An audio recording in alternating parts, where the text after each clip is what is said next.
네, 그러면 기조 And we'll move on to the keynote session. But before we go into the keynote session, I have one announcement here. We are right now here at Seoul in Chungang University, but we are strictly keeping the rules for the prevention of the COVID-19. And for today's conference, the whole event is being recorded. I just want you to keep that in mind. And not only me myself, there are interpreters participating and supporting today's conference, and also the engineering team from Channel Media is also supporting us. Thank you very much. And each and every member of our institute is working hard for the successful holding of today's event. Then we will move on to the keynote session. Let me first introduce Professor Cho Youngmi from Chungang University, our moderator. Good morning or good evening, depending on where you are. So we're going to start our keynote session of the international conference held by the Chungang University Institute of Cultural Diversity Content under the theme of cultural diversity in Asia and beyond. We started by the opening remark from Professor Sanho Lee. We will start the keynote session and we'll have 3 different sessions and we'll end our conference about 6 p.m. Korea Standard Time. Thank you for joining us on Zoom and YouTube. We will have various topics under the same theme, and it will be very meaningful for all the participants. Please be with us until the end of today's event. So our theme today is the cultural diversity in Asia and beyond. And for the keynote speech, our theme is the cultural diversity and Asia identity. We'll have 2 keynote speakers. I'll briefly introduce our keynote speakers. We invited 2 speakers who have been researching cultural diversity from Korea and the United States. Professor Pyong-Gap said these 2 speakers are very renowned researchers in the aspect of the cultural anthropology and also contributed to the cultural diversity research.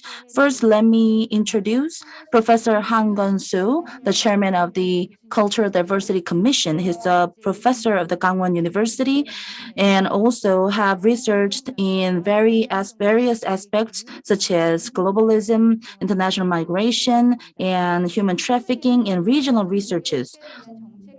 And recently, he is working hard to expand the cultural diversity education. And right now, he's the chairman of the Cultural Diversity Commission, which is working for the policies for cultural diversity in Korea. He is here in person. We will bring him to the stage with a big hand later on. I will introduce our next speaker, who is joining us on Zoom from the United States due to the time difference. Even if the time difference, he is joining us here. I think many people are well aware of him. He is the endowed chair professor of the City University of New York. He has been teaching a very long time from the United States and also had done research by holding and establishing the Korean Society laboratory in the US back in 2019 and also working on researching on the next generation diaspora and also working on establishing identity and also the issues about the confront women issues and the colonialism and forced labor. And these days, he has written a article named Korean Comfort Women. And he will join us on Zoom later as a second keynote speaker. I am the moderator of this keynote session. My name is Cho Youngmi from Chungang University. Our session will be lasted about 1 hour and 40 minutes. And due to the COVID-19, we are having this conference on an online base. We have participants in person, but also have participants from online and Zoom while listening to the keynote speeches.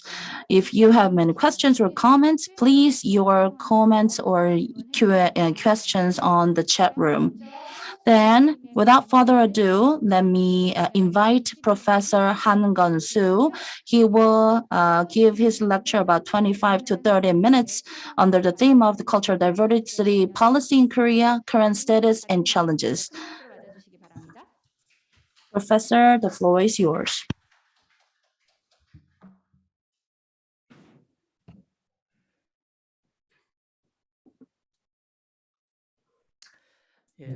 Good morning to you. My name is Han Geon-Soo, professor from Gangwon University in charge of Department of Cultural Anthropology.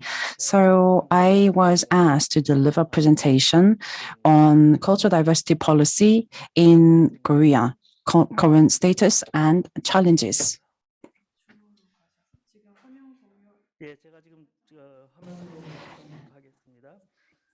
Let me share my screen with you.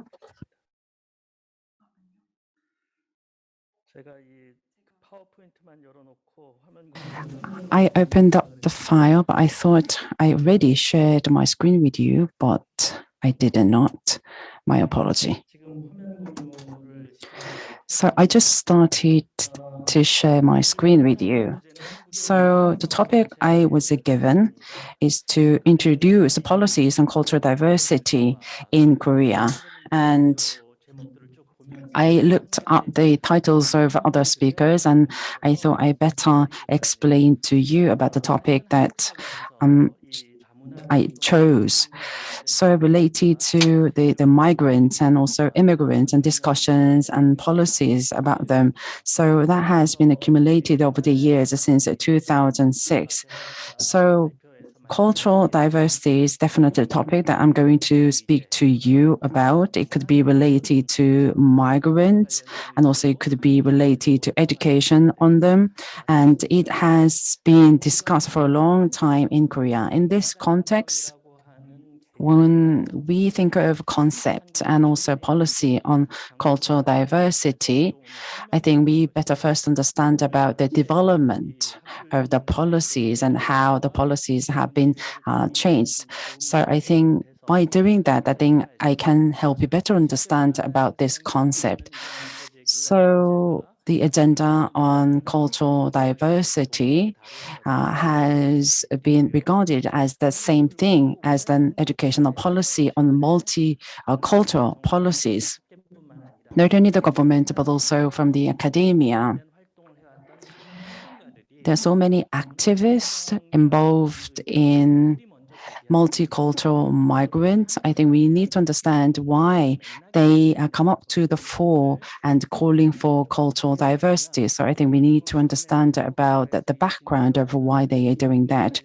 By doing so, I think we can better understand about this concept and also policy and discussion about the cultural diversity is growing to the next stage to a multicultural diversity. So in Korea, agenda on cultural diversity was officially introduced. I'm not sure whether you remember or not. It was back in 2004 when we were under participatory administration, when the Ministry of Culture was headed by Minister Lee Chang-dong. For the first time, that was when we proposed a policy on cultural diversity from the long-term perspective. That is the vision for the 21st century, the new culture, and it is abbreviated as Creative Korea. That was released back in 2004, and it was published as a book. So it was a new chapter for policy on cultural diversity. And Creative Korea, back then, 200 experts and activists participated in establishing the vision, which is included in Creative Korea.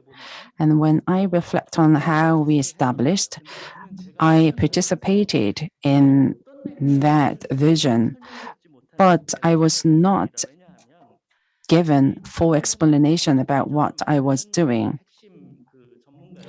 The experts who participated in envisioning the vision we had writing members of the committee, and there were numbers of subcommittees, and advisory members were invited over. Back then, I was working for cultural rights of migrant workers. And back then, yes, it was the Ministry of Culture and Tourism. The name was back then. And I could not understand what kind of long-term vision or goal was headed by the ministry. But I think the discussion we had back then was very important. We need to fundamentally change the foundation of a cultural policy. And there were theorists, for example, the members of the Foundation for Culture, they called for innovation of cultural policy. But when we look into this book or brochure, there was subcommittee for migrant workers, and there was a committee for multicultural families and also intermarried people. But the concept about the cultural diversity, when we think of the need for it, what was startled was that it did not really apply for the multicultural members of our society. This creative Korea, this political vision did not really reflect a variety of concepts. So back in 2010 and also 2000s, when we think of the areas of culture, these 5 areas kept mentioned. So back in 2014, when there was act enacted, I was wondering where these 5 areas of cultural diversity came from. So I had to look it up for myself. And I found that it started from Creative Korea, that vision, which were established in 2004. So that book was the very starting point of the areas for cultural diversity. So this long-term, very meaningful vision, I would say it has not been so successful. And maybe I can explain to you in more detail later on. And I think there is a confusion over the concept of cultural diversity. In the preface, in order to innovate the cultural policy, it says that we need to change the cultural concept. And in anthropology, I think the concept of culture in that theory is not appropriate in order to make it as a foundation for our cultural policy. Rather, I think the cultural concept mentioned in UNESCO is more appropriate for our cultural policy. And what is surprising is that cultural concept in UNESCO was not fully understood by the writers for the vision of creative Korea. It is an inclusive concept going beyond and culture and humanity. That's the premise. However, the concept for the anthropology within the concept for culture in the anthropology is too vague and broad. And when we look at this vision, it has more than 700 pages, and 200 advisory members discussed and wrote. And also, I remember we recorded the meeting. And then that was written into text in order to establish this book.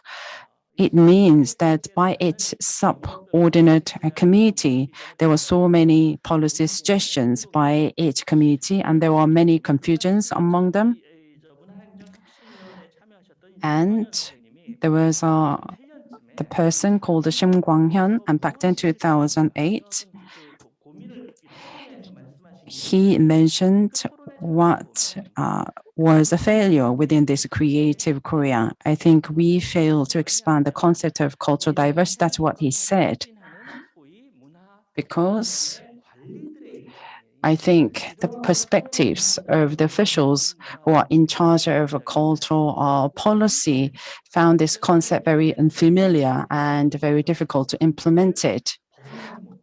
And that means that we could not be free from the very solid frame of the existing cultural concept.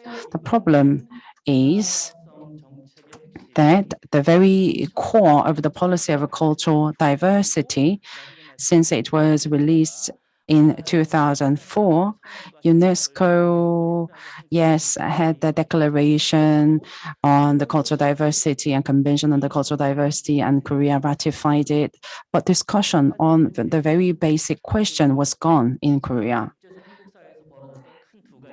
And because of the two changes in Korea, the first, in 2006, we started to take policy measures on increasing number of migrants. So the discussion on migrants was included in our policy.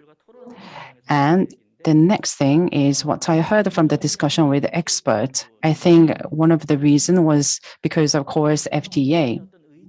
So cultural diversity, that issue started to disappear because of, course, FTA. And since then, all the agenda proposed by the policy on cultural diversity was boiled down to multicultural policies, meaning that cultural diversity was understood and narrowed down to problems between Korean society and migrants. There's so many discussions taking place in Korean society around that, and there are problems and limitations among experts. So when we talk about multicultural education, that should be very comprehensive, targeting the general public and the Korean society. But that policy is shrunken to only target migrants and children of migrants, which lead to another problem. Welfare policy targeting migrants or human rights issues targeting migrants, and also the human rights issues for the women of migrants.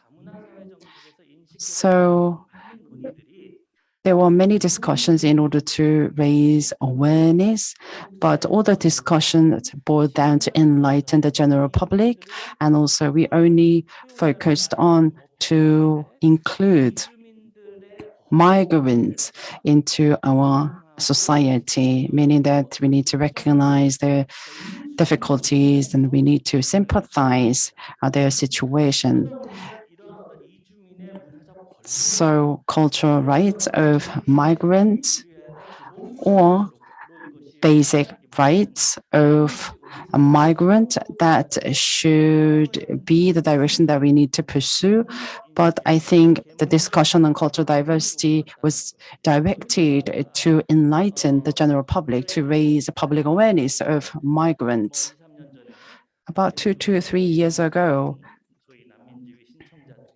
there are people who sought asylum in Korea from Jeju Island, and there are many conflicts revolving around the migrants. For the last 10 years, policies that we have implemented turned out to be nothing. It turned out to be not very useful or effective. So there were so many activists who supported the migrants, and they say that when policies like this continue in the Korean society, then it would be problematic. And it would not be so successful for the Korean society to become the society of a true meaning of cultural diversity. So why should we only think of migrants when we talk about the policies on cultural diversity? We need to overcome that. So now the experts and activists out on field started to pay attention to this issue. So policy for cultural diversity, I think, started to garner attention from every corner of our society. The Ministry of Culture and Sport and Tourism has been making efforts for the last 10 years, but it has not been the center of implementing the policy because the Ministry of Family and also the Ministry of Education were also leading the policies. And the rest of the ministries were led by these two main ministries. And the Ministry of Culture failed to take the lead in discussing and establishing policies on cultural diversity. So the Ministry of Culture started to take the lead. So by having the long-lasting efforts, so we have to have a separate route to include all of that. I have spent so much time, more time than I expected. So I will go to the gist of my presentation. So the concept and the policy for uh, the diversity, cultural diversity, we can think about the minority of the culture, race, and ethnic. It is not limited to that part only. We have to check it one more time. To tell you the truth, UNESCO, for the discussion about the cultural diversity, the meaning of culture should be expanded and expanded further and have to get a transition. Back in 1982, there was a World Culture Policy meeting held in Mexico City, which is an example of what I'm saying. So this was a meeting where the head of the cultural diversity related parts. When we talk about the culture and cultural diversity, we have to establish a new definition about culture. The culture is not only limited to the art and culture and the areas when we talk about the culture, we should not only talk about culture and art, we have to expand it further. So in this declaration, not only talking about the culture and art, we also have to think about the way of life and way of work and everything that humankind has. The physical, material, physical, and knowledge and intellectual and the sentimental characteristics one society or one social group has. It means everything a society has. So, for example, this is kind of an example, but example is unlimited. That means we are talking about not a one direction, but the comprehensive direction that can include everything.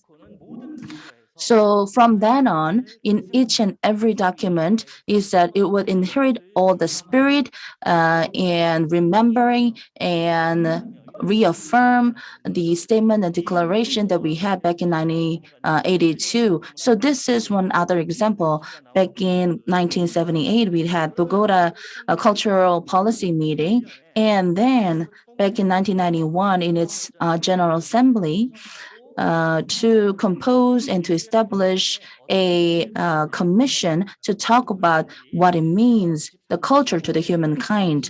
So on 17th of May 1993, it launched the Mondi Cult, and then 2 years later, it published a report that is our creative diversity. That means culture is the gist of our survival because this is a source of the creativism that humankind had, and that is stemming from the cultural diversity. That's why each ethnic and its nation and each country and its region, they when they're talking about their identity, they have to think about their own culture first. So to develop further of the result of this report to put it into practice, back in 1998 in Stockholm, there was an intergovernmental meeting to talk about the cultural development for development. And going further from here, we had a detailed discussion as well.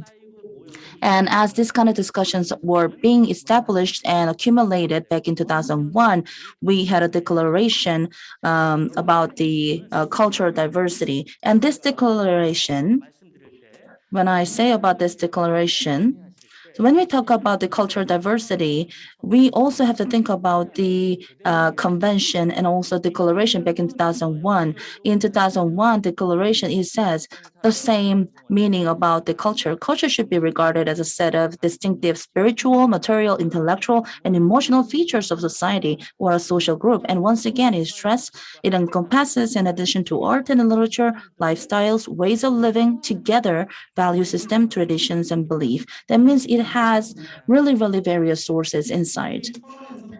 So when we think about this declaration, not only thinking about identity, diversity, and pluralism and cultural diversity, that means it is considered as another set of human rights. This should be enjoyed by each and every citizens in each nation. Then let me go into the convention part. So based on this declaration back in 2001, the people around the world were starting to talk about, yes, culture is beautiful, culture is really good. Everybody is applauding the meaning of culture, but we have to put it into practice. Then it should be legally binding to make it happen.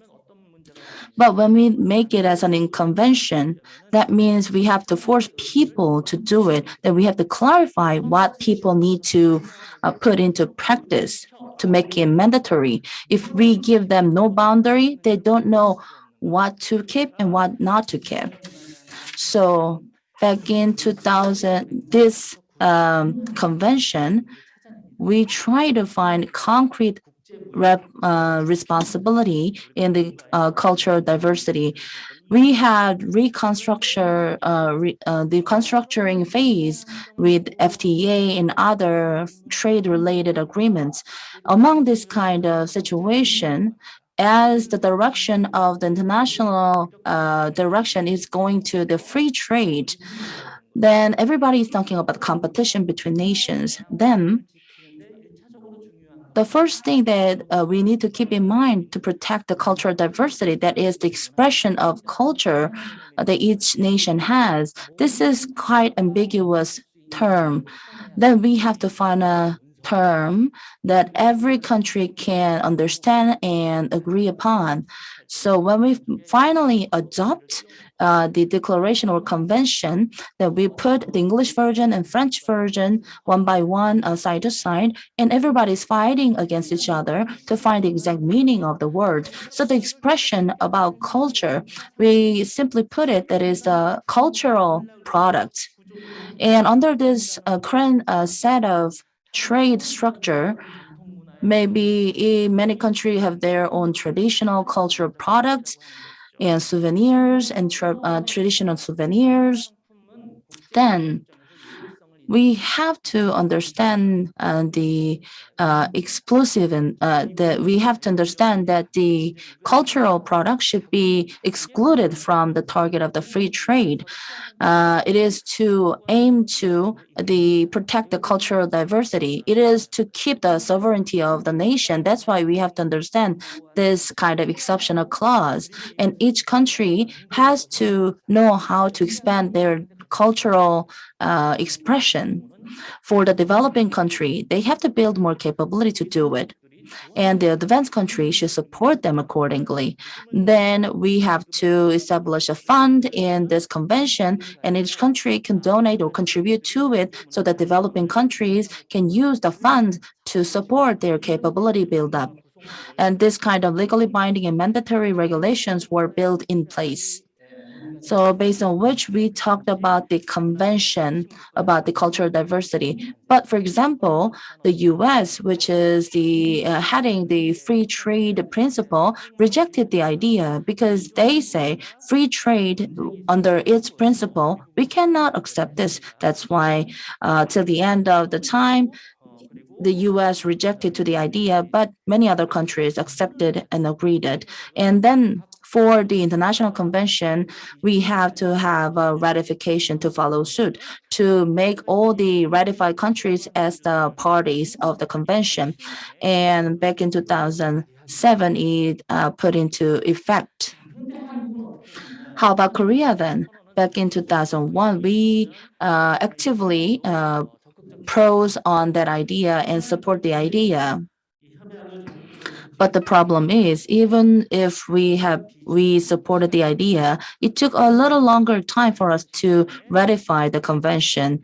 So back in 2010, our National Assembly ratified the convention, and back in 2014 March, we established the law, the basic law on culture, and also in May we established the law on the protection of the cultural diversity, which is really strange because when we ratify international convention, it is naturally applied to the international law.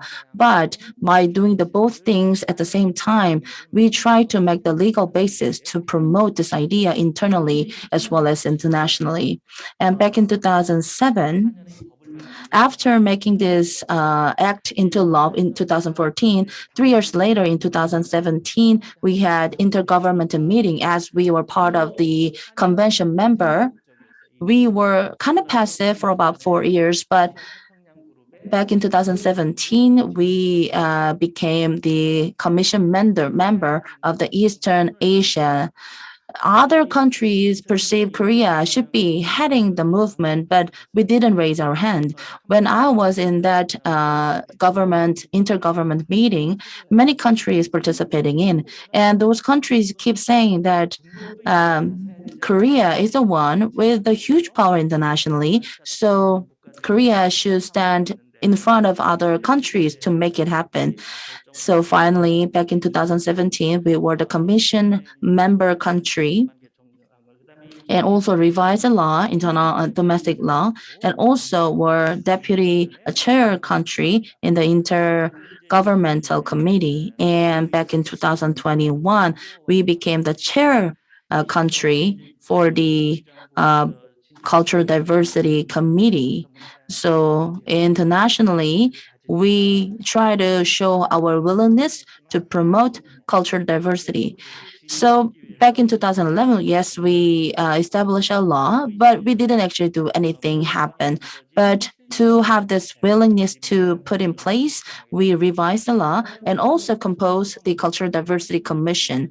Until we have this Cultural Diversity Commission, we had worked a lot to make it happen, but we couldn't. But it's because of other commissions under the Ministry of Culture and Tourism about the migrants, about the foreigners, and others, and the relevant ministries about the labor and others. They don't want other commission to come into being, and others also saying that we have too many committees, we have to integrate them into one rather than having another committee.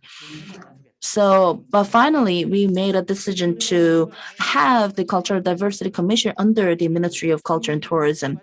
Then the Prime Minister's ministerial committees, there we have the ministers to be the head of the committee. But when it is under the ministry, then the deputy ministers will be the head of the commission. That is a limitation. We do have worked a lot for this, but we have our own limitations because still, despite all the work to make a practical effort to promote the cultural diversity, still it is ambiguous.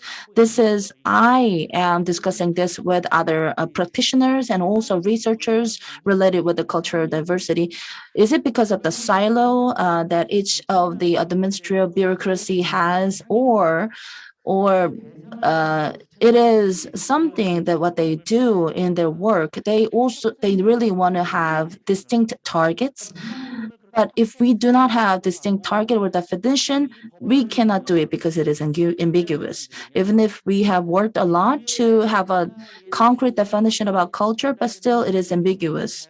So about diversity in the culture and the heritage and others, yes, this is really good words. But for the local government, they don't know what to do depending on this kind of definition. In Article 3, it says it's a responsibility of the local government. It has said the local government need to protect, promote, and also develop policies to do it. But what is it? So they just do everything as they did in the past. It's part of the cultural policy only. Those policymakers, they don't want to make a change. They just follow what they have done in the past. So what I want to say in my lecture today, the cultural diversity policies in Korea, even if we have the first basic program and the plan, but we still are in our inertia. We are just keeping our practice as we did in the past. This is imperative, and we have many imperative policies and things that we need to do, but we couldn't do it yet. So the migrants and targeting migrants only in the cultural diversity, we are escaping from that a little bit by bit, because in our law is that we have to make it mandatory to have cultural diversity educations to all people in Korea. Because of that, since 2014, when we first established the law, it has been progressed somewhat, not only for the migrant people, but also all the people in the Korea, to promote cultural diversity, to break the gap or narrow the gap or break down the wall between generations, or the disabled or the non-disabled. The wall is breaking down, but the core idea in there is, in the Korean context, what needs to be stressed is not only the cultural diversity as a whole, but also internal cultural diversity. We also have to think about the internal domestic cultural diversity as well as international cultural diversity, because the ethnic or nation cannot be the unit to distinguish culture. Whole countries, each countries have many different races and many different ethnicities inside. So nation cannot be the single unit for culture. So we have increasing number of immigrants, and also ethnicity can be applied the same. We have about 7.5 million diaspora people around the world. They are living different countries. They have their second generation, third generation, and fourth generation. By doing so, their culture, even if they are part of our ethnicity, but they have their own distinctive culture.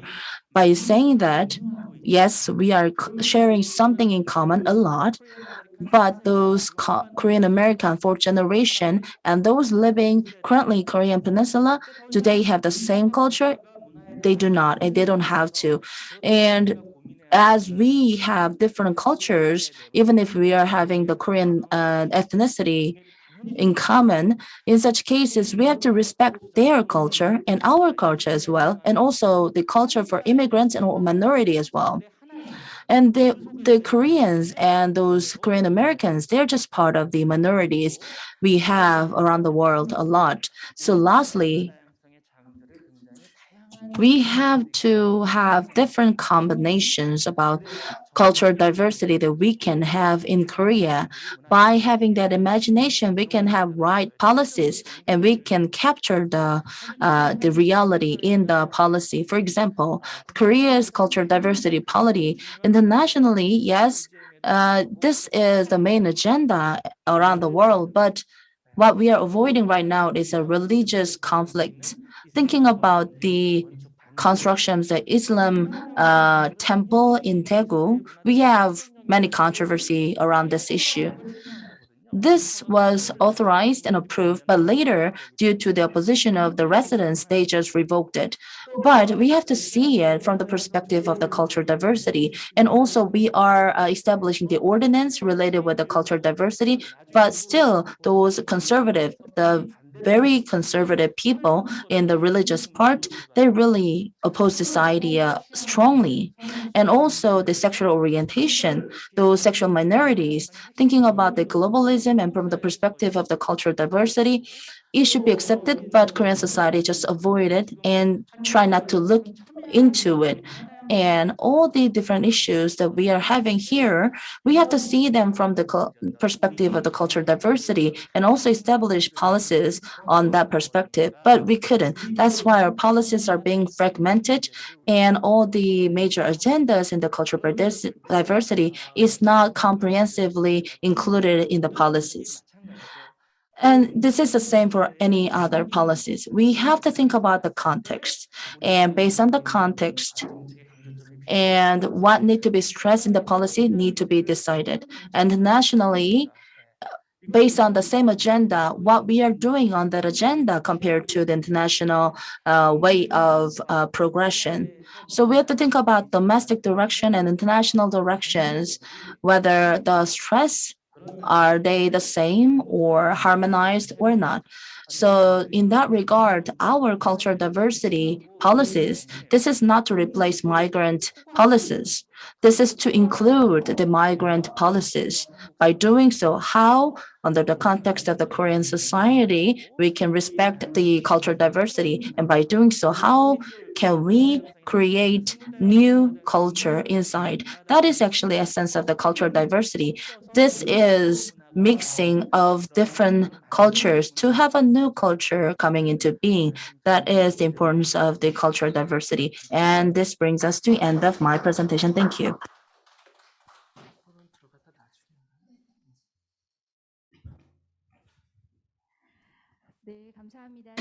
Thank you, Professor. Just to finish your presentation on time, Professor Han Geon-Soo has delivered a speech on the development of changes and the concept around cultural diversity limitations and also the errors and how to connect the existing cultural diversity with the concept in the international society. By doing so, we had to secure inclusive concept, and also we need to even move on to create additional concept in cultural diversity.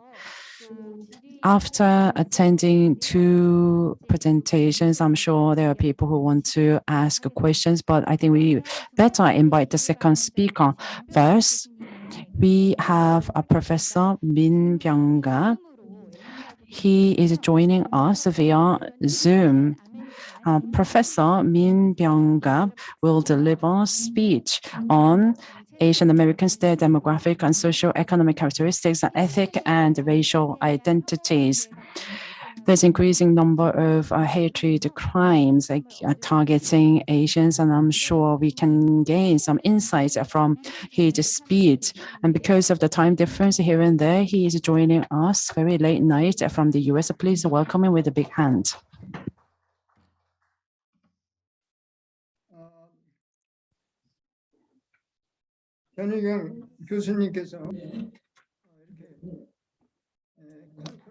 First of all, I would like to thank you for organizing today's international conference, and also I would like to thank you for inviting me to this meaningful conference. Not only that, I also would like to say that although I cannot see you in person, but it is my pleasure to meet with you online.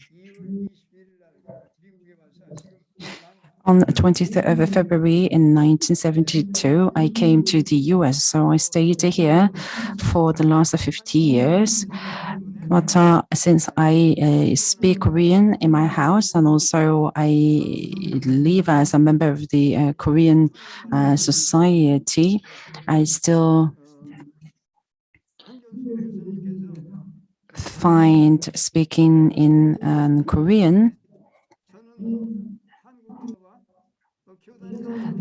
not so comfortable because I teach my student in English, and I would like to ask for your kind understanding that the level of my Korean would be just the level of our high school students in Korea. So the topic of today's international conference is about cultural diversity in Asia, and the topic of my presentation is Asian Americans, which is a topic of my research. So maybe my topic would be slightly different to the topic of the international conference, but it took me so long to prepare today's speech as I had to draw new graphs and tables. So my research topic is about migration and also Asian Americans. Again, these are the two topics that I find very familiar with me. So these are my contents. I think we first need to look into immigration. For the last 50 years, so because of the revision of the Immigration Act, the number of increasing Asians has started to immigrated to the US. And there are second generation and third generation of immigrants. And then the increasing number of immigrants started to become very present and strong in the US society. And compared to white people in the US, the level of income and education and also occupation, Asian Americans hold a higher position than white Americans. But back then, Asian Americans were subject to discrimination in the US, but now the landscape has turned around and Asian Americans cannot be ignored. And 55% of them still married to the same races, but more than 30% of them married to white Americans. And next, let me turn to ethnic identity of Asian Americans. That's the last part of my speech. So I'm showing you figure 1, which is about the trend of immigration. Before 1965,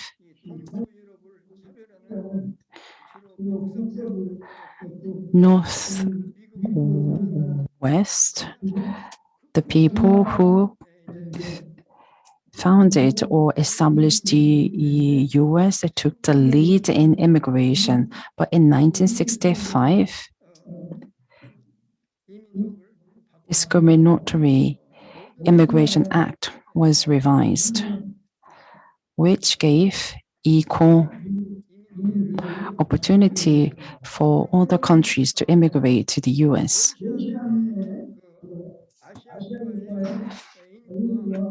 The population of Asia accounts for 65% of the global population. And given the fact, of course, there were so many immigrants who came to the US from Asian countries. Back in 1965, the number was very low, but it has been continuously increasing. In the case of China and India, 70,000, 60,000 immigrants are coming to the US, respectively, followed by the Philippines and also Vietnam as well. And when you look at the Korea, back in the 1970s and 80s, Korea was the second largest country of immigrants after Philippines. But from the 1990s, as Korea's economic development was quite high, and as a democratic government took office, immigration started to decrease since then. Until recently, less than 20,000 Koreans come to the US. When you look at the case of Japan, annually only a few thousand Japanese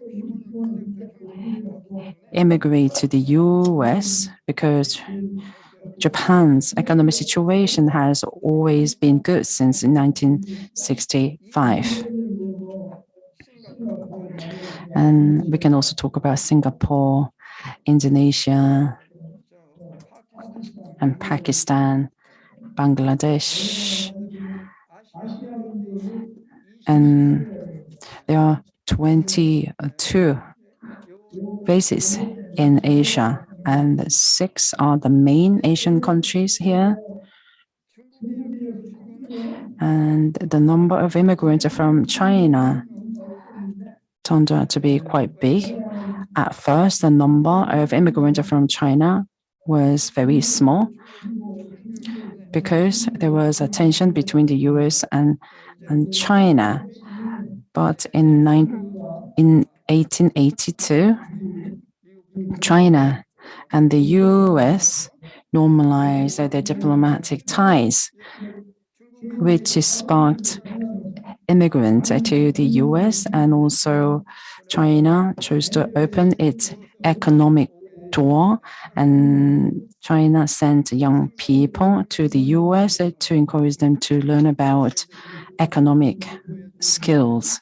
And let me turn to the next table later on. And India can be the same because India is the second largest country in terms of population after China in Asia.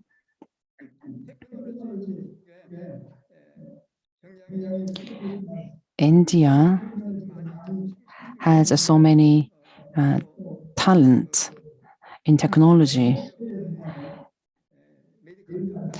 And also they have medical the doctors and nurses, and they came to the US. In 1974, April, Vietnam lost a war, which led the way to communist country, and more than 1 million refugees came to the US. And back in the 1970s and 80s, there was increasing number of immigrants to the US, and they were refugees. Back in 1972, Vietnam again normalized its diplomatic ties with the US. So since then, they came to the US not as refugees, but just as immigrants, as other countries. Due to time constraint, I better skip some explanation. In the case of India and China and the Philippines, I touched upon for you just now.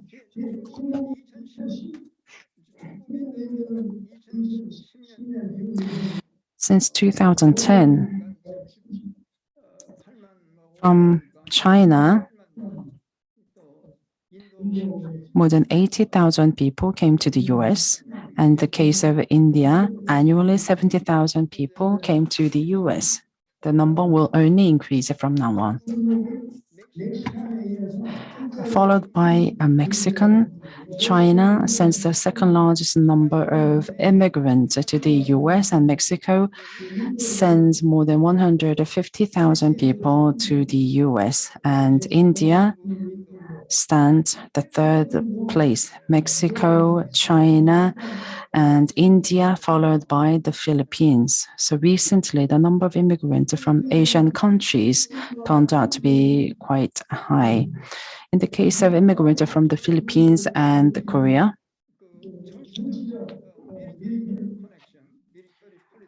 there was a military political connection.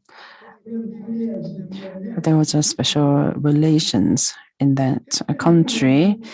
In the case of the Philippines, in many cities in the Philippines, there were many the US bases in the Philippines. There were many US Army stationed in the Philippines. And in that case, 7,000, 8,000 immigrants came to the US after marrying with the US soldiers. And sometimes the men of the Philippines even apply for immigration.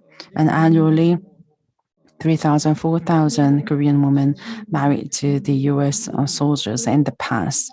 But the number of those people is decreasing. The number of women who marry to the US soldiers started to decrease.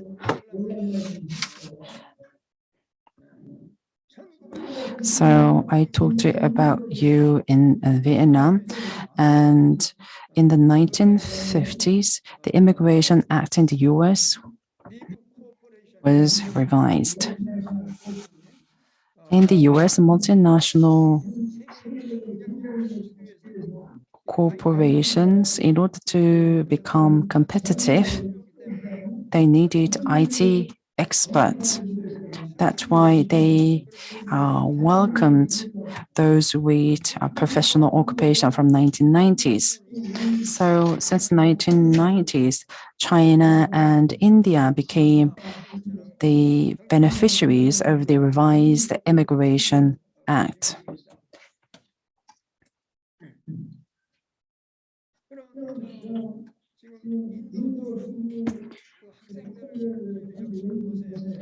Please look at this table.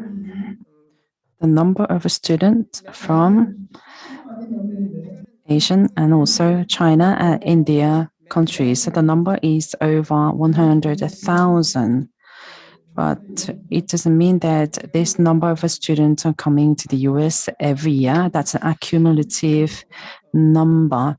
You can see in 2015 and 16, the number of students who are from Asia accounted for 66%.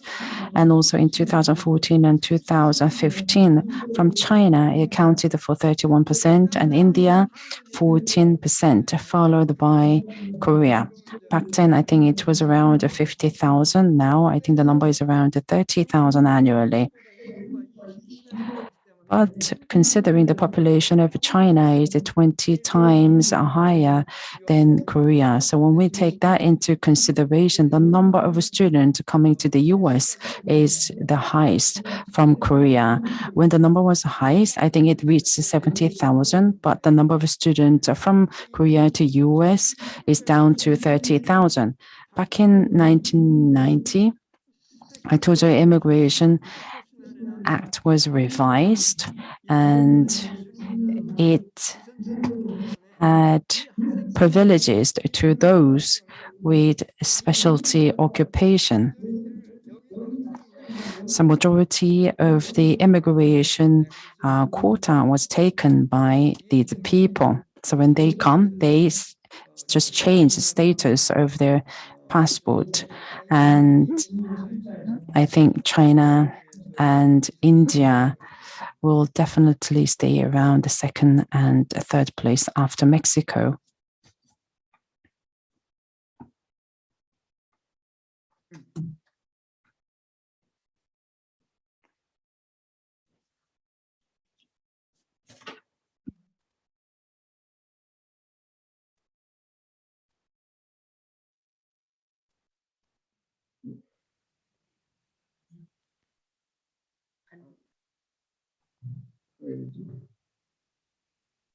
미안합니다. 이게 지금 움직이지 않는데. My apology for technical issues.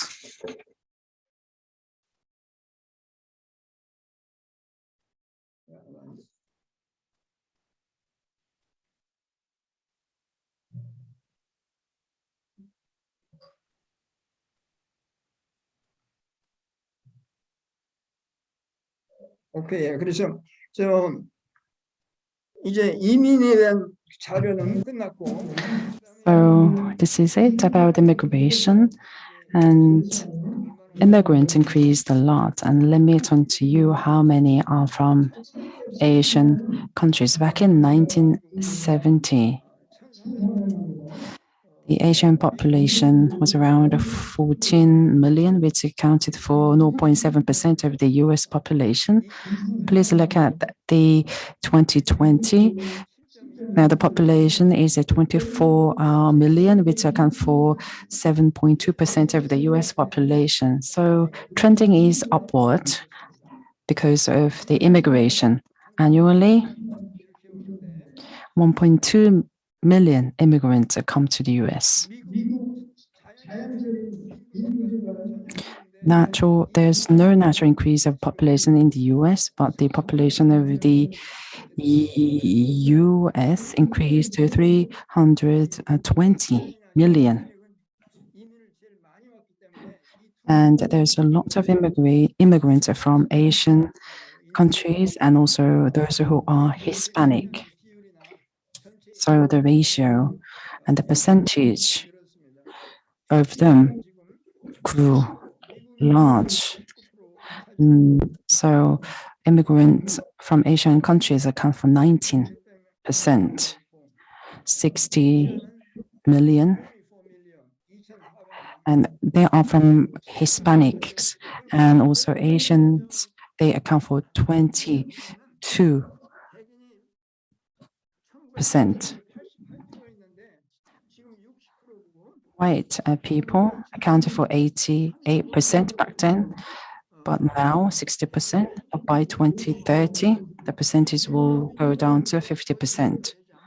So indigenous people from the US will not become majority of races in the US, meaning that immigrants from other countries are highly likely to influence in the US. Back in the 1960s in the US, the majority of people in the US were white people, 70%, 80%, but they are not now. Immigrants completely changed the trend and also population structure in the US. So this is explanation about the graph. Then for each Asian country, how their proportion has increased, this is the progression. So in total, 2000, we have in 2019, we have about 5.2 million. So that means, so 2019, it was 5.1. So in 2020 census, that would be expected to increase to about 5.3. For India, 4.6 million, Filipino, 4.2, Vietnamese, 2.1, Korean, it is almost hitting 2 million. Some media said, so among these six major countries, Japan used to be the first in its proportion in the United States, but it ranked sixth now. So here, what is important is the multiracial. Multiracial means if Korean person married with other race, then if they give a child, then that is multiracial people. So right now, the multiracial people account for more than 50% in 2020. The reason is because Japanese are no longer coming to the US for migration as they did in the past. So their third or fourth generation, they are less likely to get married with other race. But other Asian countries, when they migrate to the US, other five countries from Asia, when they migrate to the United States, one out of four, for example, for Korea, are marrying with other race. So most of the children or child of the first or second migrant, they are multiracial people. And this is the explanation about the population. And let me talk about the multiracial people.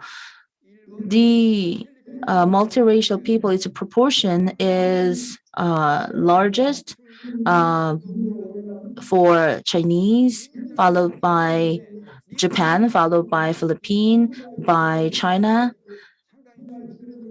But for Chinese, they tend to marry with other Chinese, so they are less likely to have multiracial people.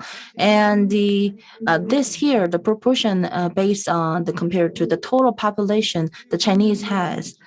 And because of that, as Chinese people are really large in number, that's why the proportion of the mixed multiracial people is less in its ratio.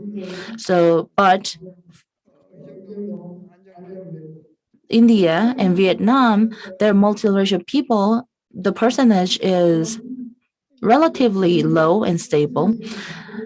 If we have more multiracial people, that means we are having less ethnic identity because those multiracial people, they believe themselves as a half American and half Korean or half American or half Chinese. They have less identity as their original ethnicity. So that means we have to have more migrated people from Korea to have lower ratio of the multiracial people within Korean ethnicity in the US. But thinking about the second generation of Korean in the US, they have multi interracial marriage, which account for 55%.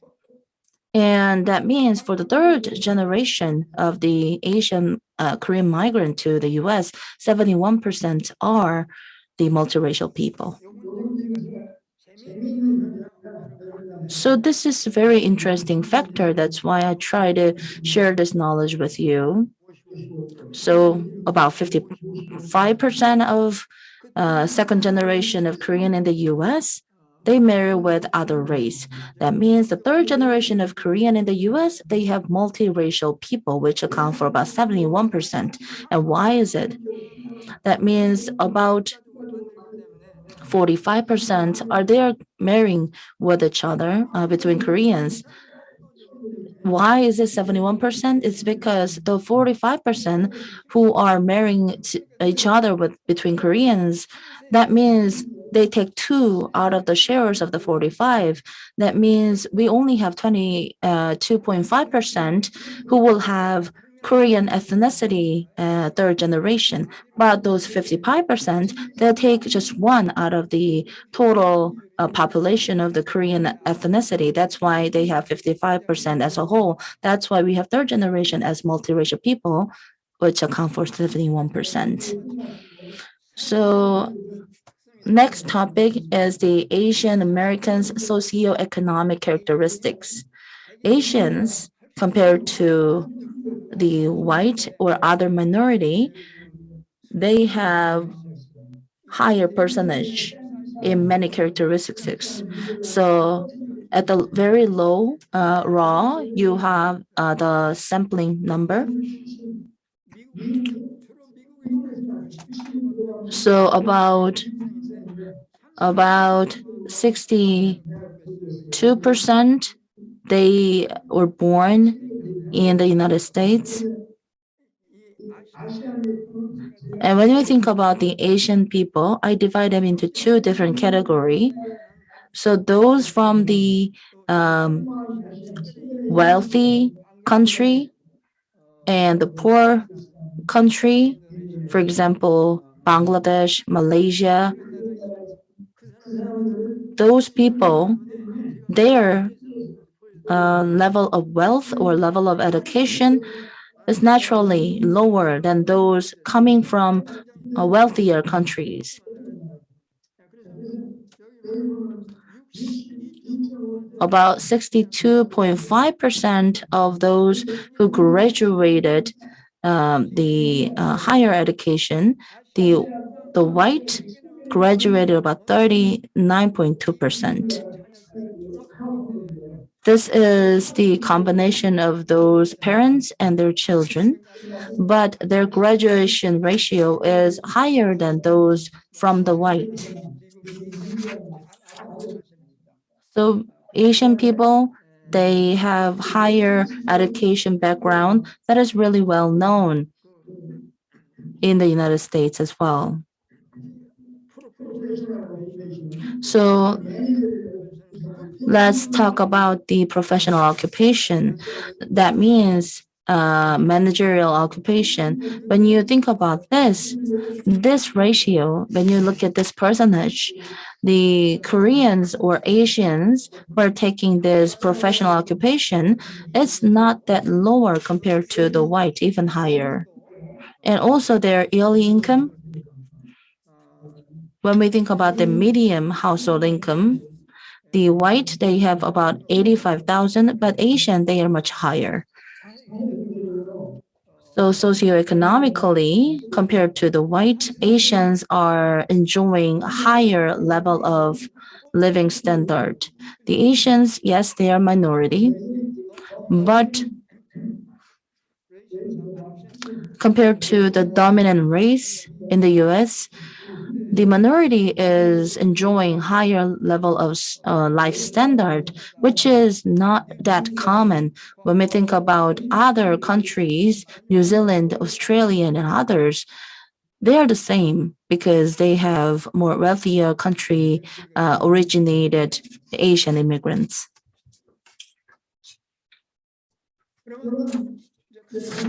Then let's simply look at why Asians, when we think about the second generations or third generation, their level of academic backgrounds are even higher. There are many research looking into the reason behind it. I will simplify base and major reasons behind them. First reason is the hyperselectivity of Asian immigrants. Those immigrants coming to the US from their Asian countries, they are selected and they are really selected people. Um, Within China, those graduate from university, it takes about 4% out of the total population. But for the 1.5 generation or second generation of Chinese coming to the US, about 63% graduated from university. And also, it is because they are bright, but also those people immigrated from their country to Asia, to US, they are selected people. And for Vietnamese, um, there within Vietnam, about 5% graduated from university, but for those immigrants from Vietnam to the US, 23% graduate from university. Sorry, Professor, I think you have about 5 minutes to wrap up your presentation. We will have Q&A session to further discuss the topic that you are elaborating. Thank you very much. So let me briefly talk about the racial identity and ethnic identity of Asian Americans. Um, they try to preserve their ethnic culture, to participate in the social network of their ethnicity, and also to protect the national power, and also because of the policy of the cultural diversity promoted by the country they are living in. So in the past, we didn't have such identity power because we didn't have power. Korea didn't have a strong power around the world. That's why right now, because of the strong power Korea has, the Korean Americans are taking huge pride in because of that growth.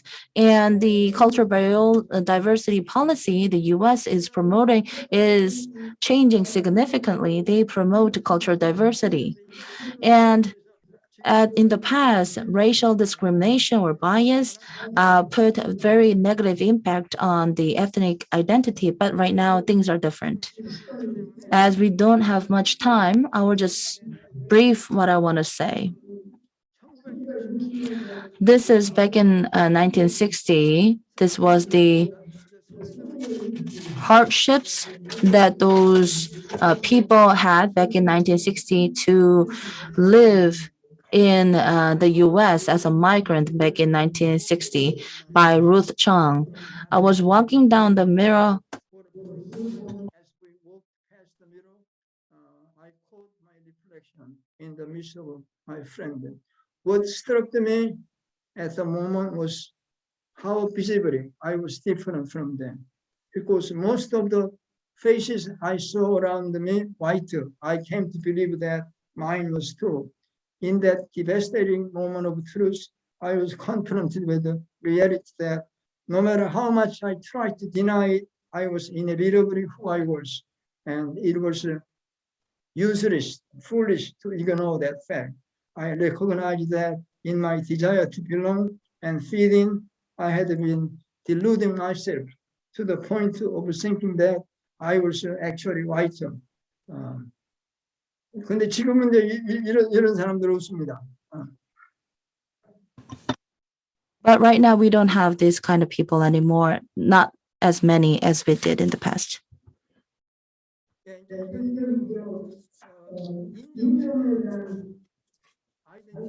So, this is the racial identity. Now, the racial identity, as we have more racial discrimination, we have more racial identity related issue, but we don't have the hard or strong racial identities we used to have in the past. So for certain people, the Asian politicians or the Asian Americans, they have strong racial identity. But for normal people, for the second generation, about 5%, they believe they're Asian American. But rest of those people, they don't know their ethnic identity clearly. So during the pandemic, there were hate crimes against Asia, and many Asian Americans had to confront that hate crime. And those the white who don't have higher academic background, they are being jealous of the success Asia had enjoyed, and also those African American, they were the one who commit the hate crime against Asian Americans. And this is the end of my presentation. Sorry for taking too much time. Thank you, Professor, for the speech. Professor Min touched upon the trend of immigrants from Asian countries and also in connection with the changes in society and also economy. And you said that the percentage of immigrants, especially those who come to the US to study, is the highest among Asian countries. In addition, I think he touched upon very important things. Status of social, economic in the US has been diversified and fragmented among Asian Americans. And also during COVID-19, also you have slightly touched upon accelerating hatred crimes targeting Asian. I'm sure we can talk about more as we exchange questions and answers later on.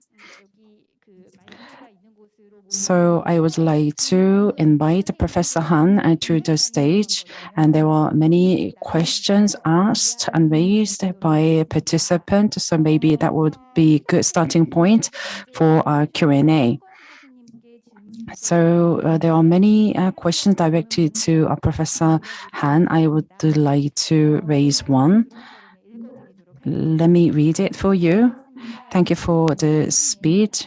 After attending your presentation, I came to understand the process of development, especially discussion on policies on cultural diversity. Thank you for that. I would like to ask you a question about, you said UNESCO describes a culture as a totality of everything, and culture is the totality of various uniqueness and specialty. And in the preface of a Convention on Cultural Diversity, it says identity of human and culture, and also that is realized in cultural diversity. And after reading that, I thought there are things that needs to be clarified. Normally, diversity refers to diversity is not a concept that can go along with the totality. I think that refuses to combine the Korean society as a whole, a total society. Please bear with me. The question was very long.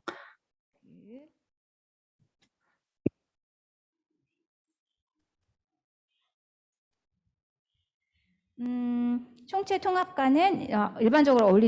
that does not go along with total integration. So I think total integration is a kind of effort to repress various subject or elements within it. I think that is rather a very philosophical question. How would you answer that question? Should I turn my microphone here? No, I don't have to. I think that's a very good question.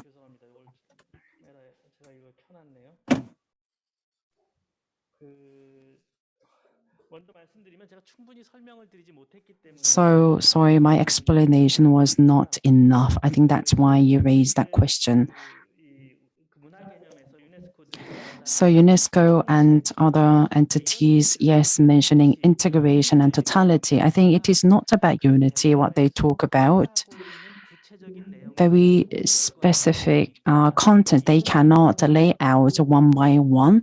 So it means that they include everything that they cannot mention. So it is not about direction that they pursue.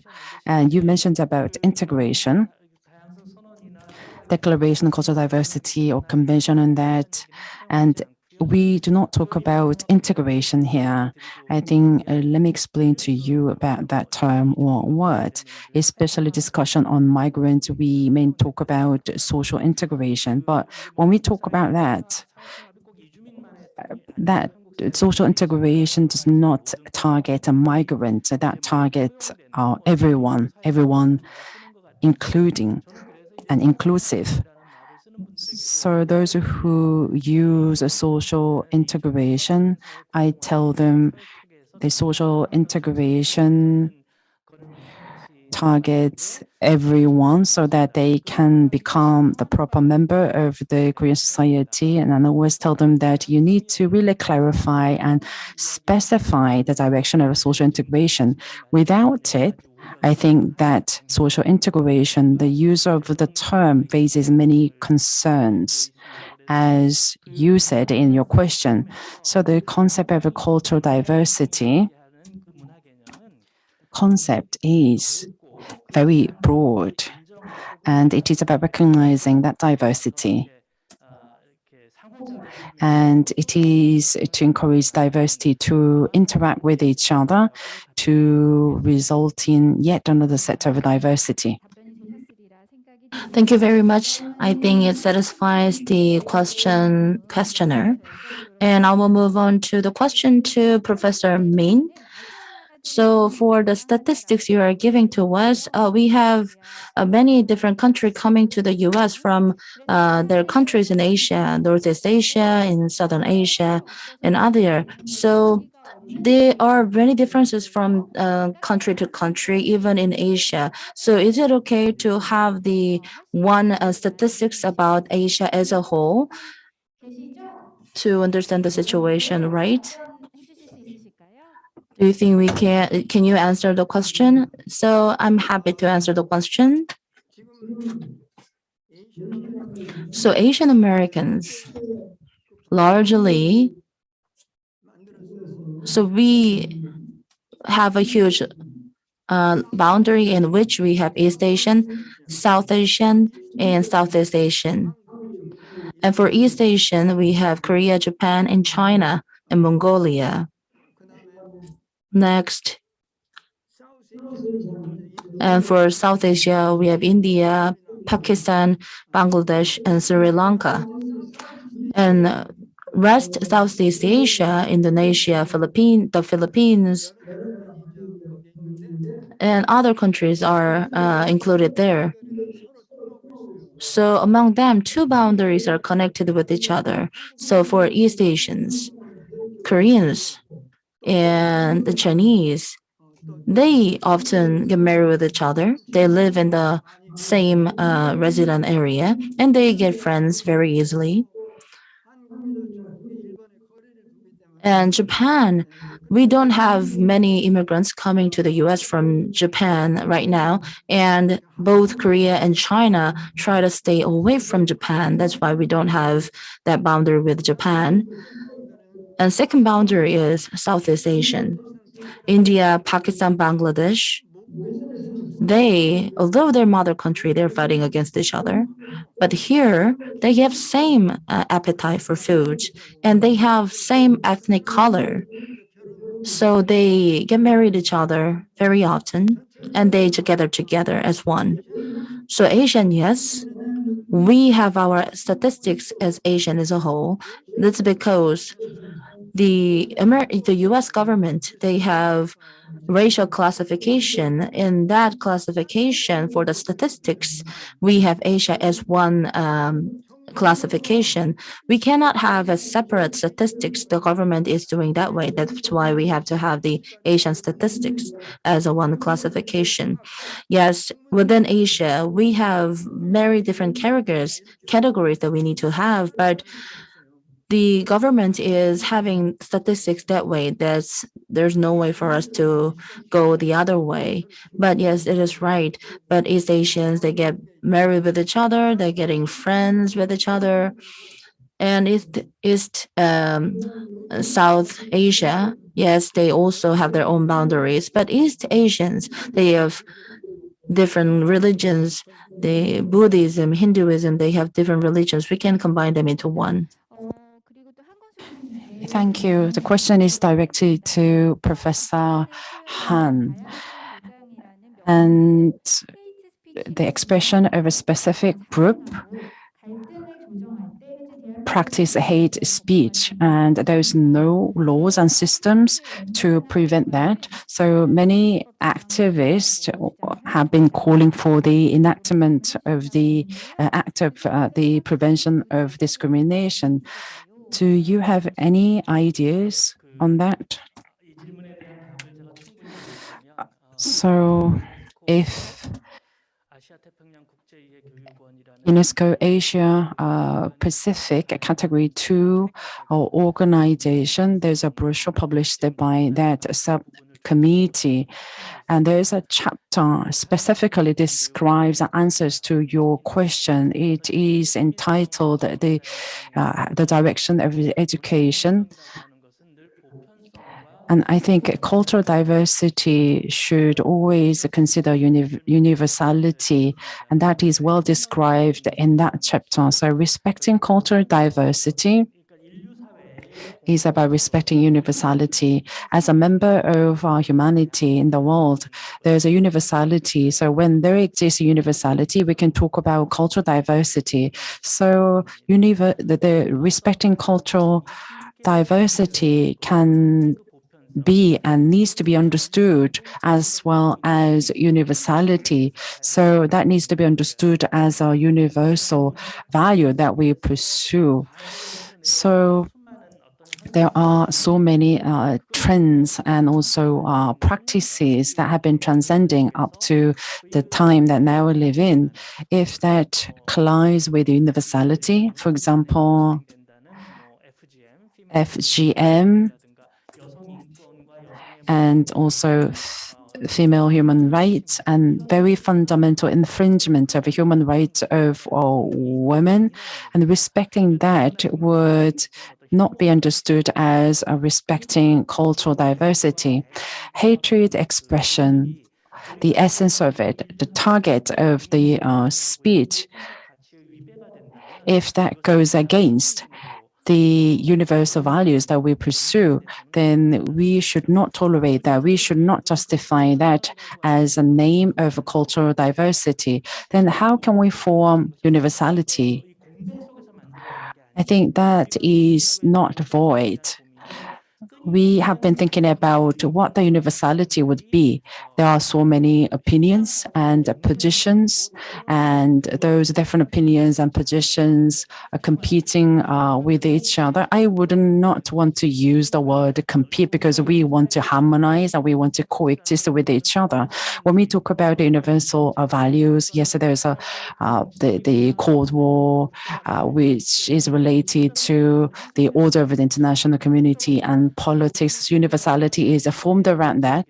So I think we need to raise concerns. We need to raise a question mark on universality. Universality for whom? There are so many subjects around universality. Those subjects need to be part of the discussion on universality. So by implementing that, we need to continuously improve it.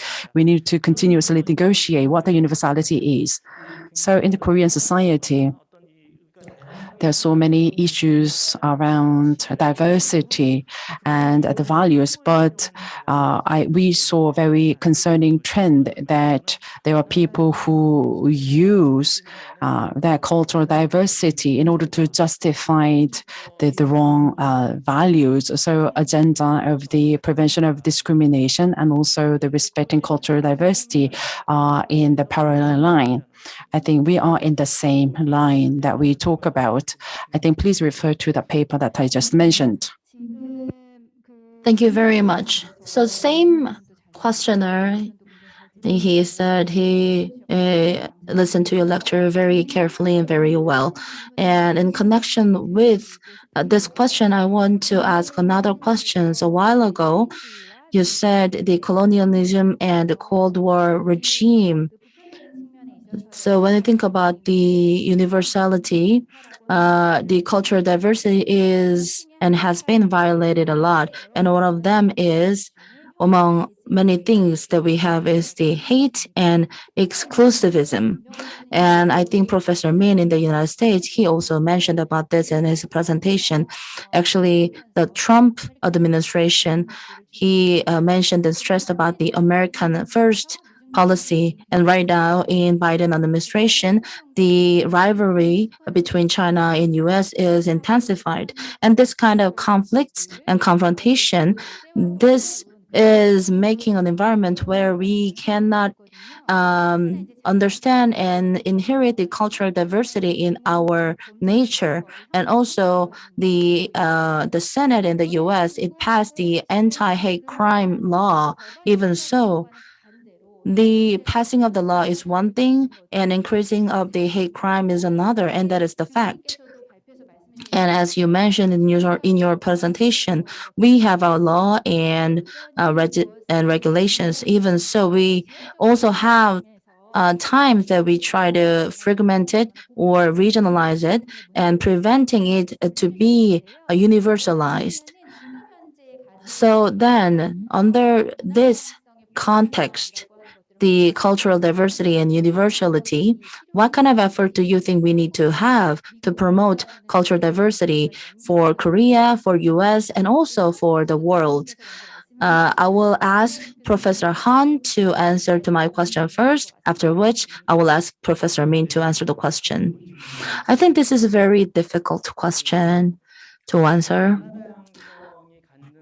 The universal value that cultural diversity holds, the frame that we are having on that, the humankind living in this world together, we have the common values that we need to pursue, regardless of where you live, where you're from, where you're born. It doesn't matter what we have to concern and what we have to consider. It should be expanded to cross the board of the race and the boundary of the nation.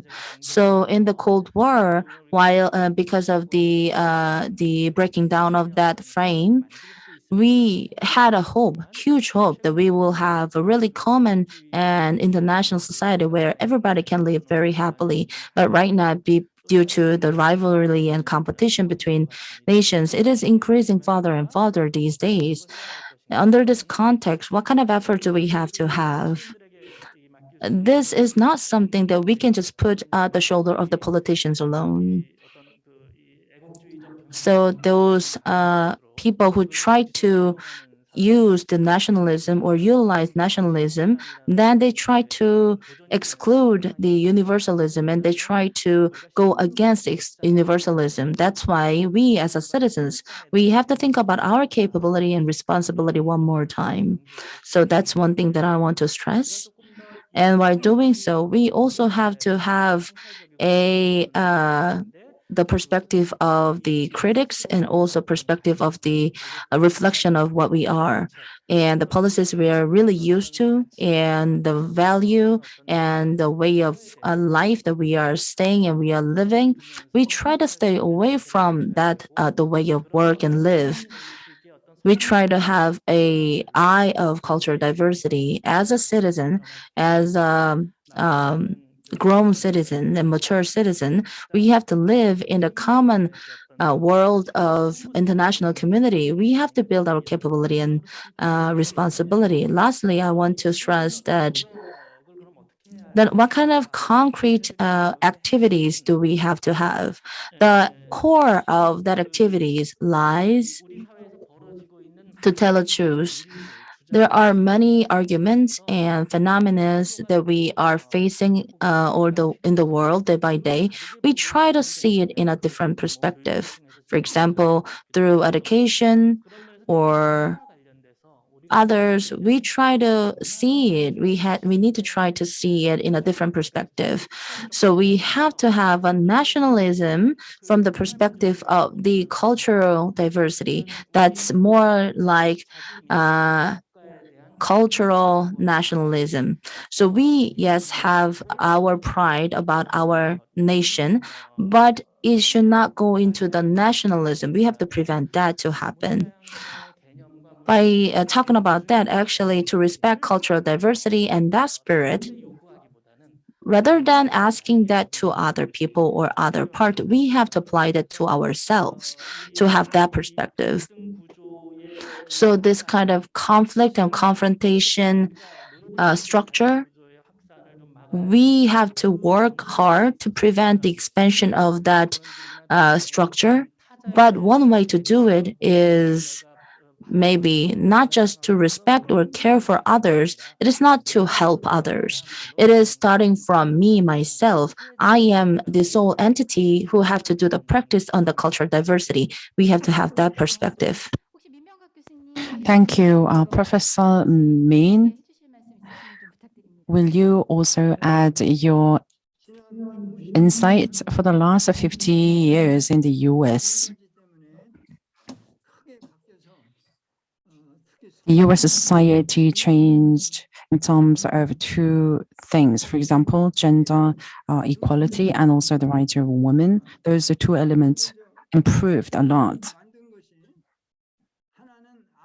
That was attributable to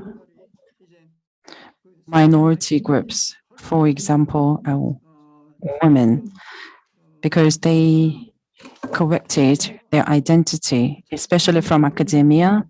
They called for their human rights, and also African American, Hispanic American, Asian American study programs took place. Because of the movement led by the minorities, laws changed a lot.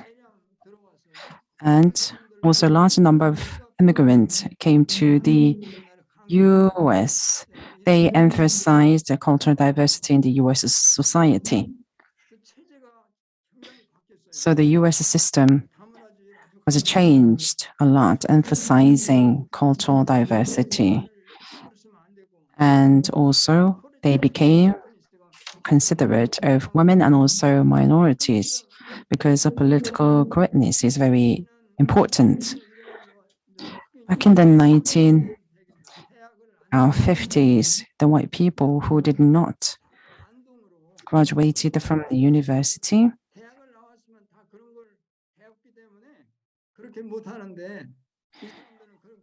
they did not receive education on how to respect cultural diversity because they think that Asian Americans have good jobs and also they become stronger in politics, for example.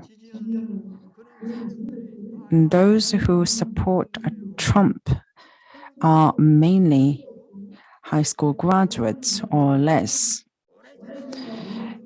And also the Hispanics, they came to the US long before Asians, but Asians are better off in the US. That's why there are sentiments against Asians.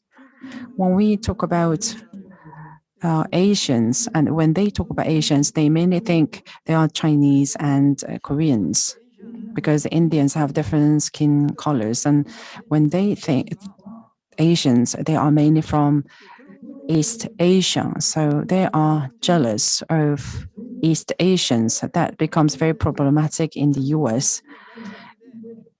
They think that it's our land, but Asian immigrants come to the US and change the systems in the US. That's why there are hatred crimes against Asians. And the change was quite big, yes. And there's a statue memorizing black people, but not white people. And also there was a statue of Columbus, which was toppled down because Columbus killed many black people and slaves. and there is a resistance from white people. But since law has been changed, white people cannot really grow their voice so strong. Thank you so much. And another important question is just arrived. And for the UNESCO Cultural Heritage Registration, the conflict between Korea and Japan is very intensified. And Korea tried to register the Comfort Women history as a cultural heritage, but they have a counterfire on it. And also, Sado mining registration attempt by Japan is one example. Actually, this kind of colonialism and imperialism and their legacy. How do you think the cultural diversity can go against that kind of remnant of the legacy of the past? So the national conflicts about the UNESCO cultural heritage legislation. To think about some cases Japan tried to do in the past, they tried to violate the recommendation that the world tried to give. So they have to encompass and memorize uh, all the events that took place in certain heritage site, but they violated it. They just select some of the event and they just try to pay respect to it. Then why do we have that problem? Then we have to think about the origin of that issue and UNESCO World Heritage Program. The reason why the World Heritage Program was made and by UNESCO, it is not to memorize or not to pay respect to each nation's cultural heritage, but to memorize as a common humankind, we have to commonly protect and preserve the cultural heritage that the countries have as a common heritage. It is not for each country, but for the whole humankind. That was the gist of the starting of the restoration of the World Heritage. So we have to think about the perception that we have about the cultural heritage, and also have to change our perception on it.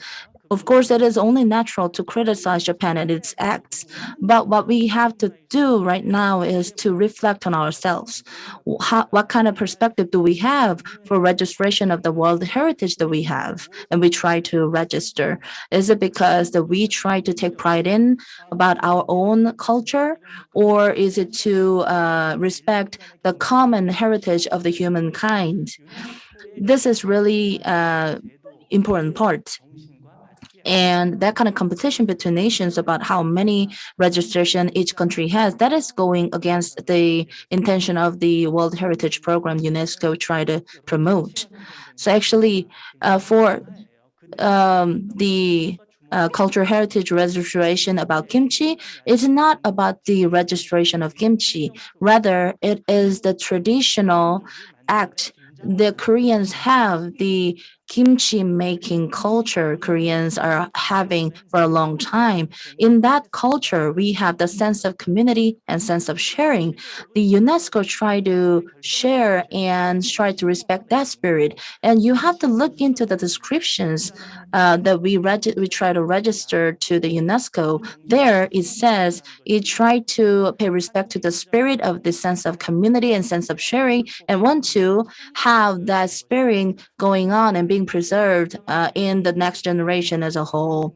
So by doing so, they think about their village, they think about their residents, they think about themselves. That kind of sense of community is really beautiful, and that have to be cared and protected and preserved by not only Korean but also around the world whole population, because it's the value that we have to inherit as a whole as a humankind. So for the World Heritage Program of UNESCO, it is not a competition between different countries. We have to rethink about that perception. So thinking about that, so right now UNESCO stressed that it is important to have the a common restoration. The same country people, they are living in different countries. And also the agricultural culture that we have, the tug of war, it is not only Korea try to register, the whole countries which commonly have the same agricultural culture, they commonly register tug of war as their traditional world heritage. So that kind of spirit should be respected. We have to have that perception. And from that perception, the Sado mine related attempt to register it as a cultural heritage, they try to selectively select memory, selective respect to it. That is going against to the spirit of the World Heritage program UNESCO has. Thank you, Professor. There are so many questions coming. Due to time constraints, will have to select few. Yes, Professor Min slightly touched upon this, and there's a question which asks him to elaborate more. In the US, that the question is related to population classification that has been criticized by a lot. White people classified by skin color, and as Black people, history of slavery, and Hispanic, history of colonialism, and also Asian, the criteria will be area. So when we talk about many races and also ethnicity, and will you elaborate more on problems around self-classification in race and also ethnicity?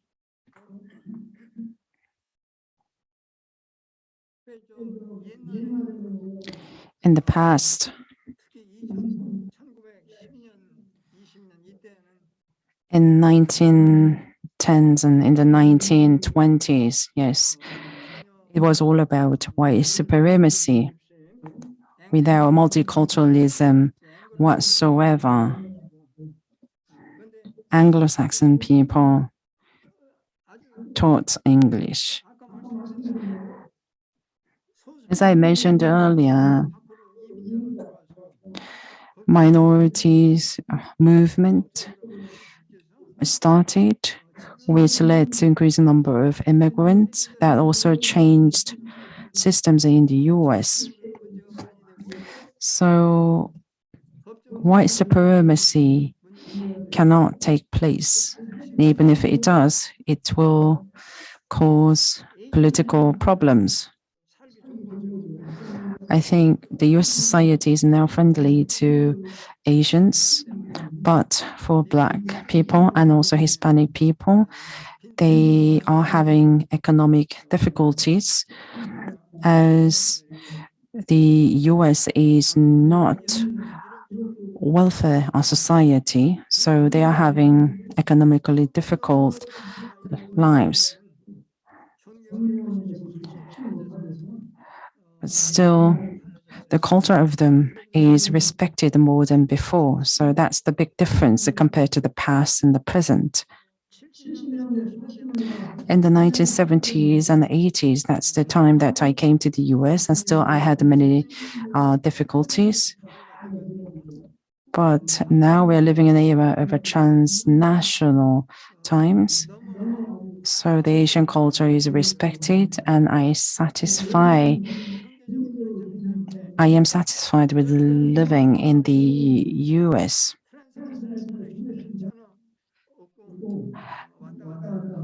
So there are no transnational restrictions. We can freely come and go with Korea and the US, and I can watch the Korean TV programs, and also I can also eat the Korean food, especially pango, which is like a local fish produced in Jeju Island. So I think now the US society is friendly to Asian people. Thank you so much. Thank you very much. And also, a foreigner is joining in our conference, and this is question to Professor Han. So for the UNESCO, he stressed about this when it comes to the legislation and enactment of the law. And so US, the civil society, they are playing a really huge role. But in Korea, why, when it comes to the multiculturalism, why do we care much in Korea about the UNESCO, and why do we depend on that much? And why does it relate it with the multiculturalism? So to uh, to give you an understanding about today's question or today's presentation, actually, I try to explain the development of the act and law and regulation about the cultural diversity in Korea. As you said, and the civil society is taking a bigger role in establishing cultural diversity culture. And also, this discourse is being made by a civil society. And for the past 20 years, to make a multicultural society, we have many laws and policies, but limitations in others. When we think about it, that is not the common limitations the world has. But only in Korea we have the limitations. When we look back 20 years of history about the policies of the cultural diversity, we did not accept the cultural diversity as a whole. We made it narrow in concept, narrow in meaning and definition. So we have to work to correct it. So to correct it, what kind of policies do we have to develop to have cultural diversity as a whole, not narrowing it, but to expand the concept of it. So from 1970 to 80 to 90 to support the interracial marriage or marriage immigrants, to support them, we try to have policies for cultural diversity there. That but is only part of the cultural diversity policies we have. It doesn't mean I try to focus on that part because that is a limitation we have in Korea, but that is only part of it. We have other policies as a whole. But I try to focus on the limitations and some concerns that we had in the past to correct those wrongs. And we have many discourses to talk about cultural diversity. And from different scholars to scholars, they have different ideas about the definition of the cultural diversity, but they try to pinpoint one of those discourses. They say by doing so, it is a failure of Korea to promote cultural diversity to compare it with what is going on in Europe and United States. Yes, we have the wide concept of the cultural diversity. It can be relativism or the integrated intellectualism and others. But those people just say and argue that cultural diversity is the mechanic relativism only. It is not the thing that we need to look forward to. This kind of exclusivism against each other is really remnant, but we try to incorporate everything, try to encompass everything. But today I try to focus on the limitations Koreans usually have. Thank you very much.